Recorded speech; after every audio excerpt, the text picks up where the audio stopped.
Hey there, Justin Hewlett here from V&E Wealth Management. Thanks so much for tuning in today. In this video, I want to talk about one of my favorite topics of discussion in meeting with investors, and that is the concept of the idea of investment risk. I think for the most part, the investment world does a very poor job in educating investors about the risk inside their portfolio. Many times when I meet with people, they'll give me terms like diversification or dollar cost averaging or invest for the long term or any sort of financial phrase like that. And my question back to them every time is, okay, those are great, but what do those words or key phrases mean in your progress towards your financial goals? And for the most part, I either get a blank stare or a few brave souls might say, you know, Justin, I don't know what those mean. And I think that's pretty absurd. I think it's absurd that many people out there will put their biggest financial assets at risk and not quite understand what risk they are actually taking on.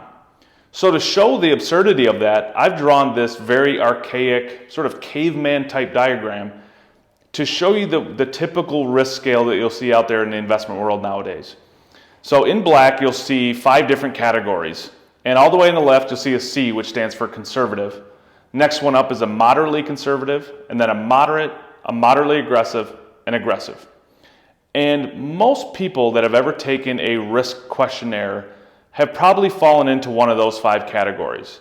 You might have taken one online perhaps, or one through your 401k provider, or one at a financial institution, and they put you in one of those 5 categories and you said, okay, that's how I'm going to invest my portfolio based on what this scale says.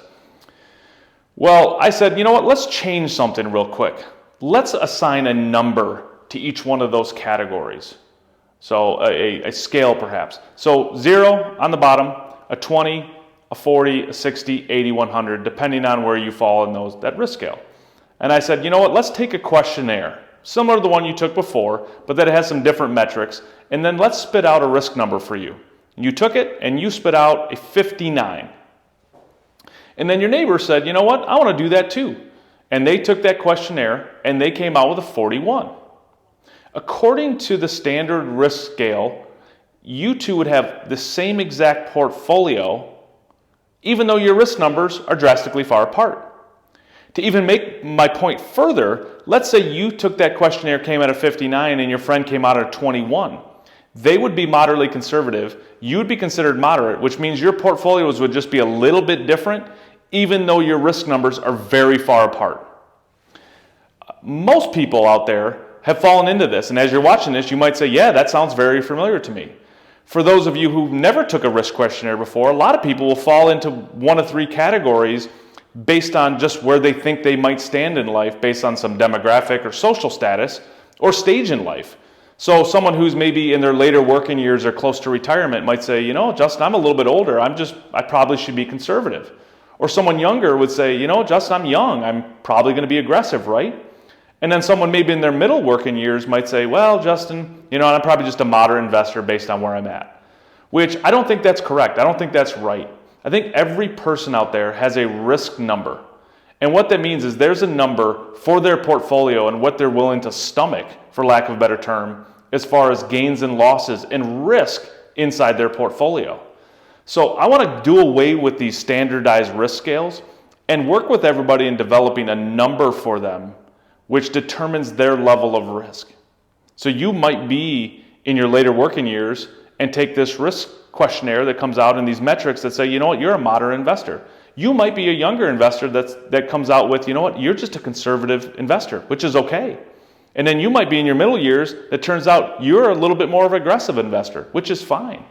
Bottom line is, I want to determine what does that mean, that risk number for your portfolio. Is that something, the risk you're willing to take? And then bottom line, what does it mean in the progress towards your financial goals? If everybody has a risk number, their portfolio should be aligned differently. Therefore, everybody's track and progress toward their goals is going to be different. And I want to help you determine what is your track towards your financial goals. So again, thank you very much for tuning in today. I hope this resonated with a few of you out there. A lot of people will probably say, yeah, that makes sense. I've run into that before, and that was my hope. Please click that like and subscribe button. Many more videos coming in the future about these financial topics and probably a little bit more detail about this risk number. Our contact information is below this. Please shoot us an email, give us a call if you liked what we talked about. Please stay tuned in for videos in the future, and we hope you have a great day and take care.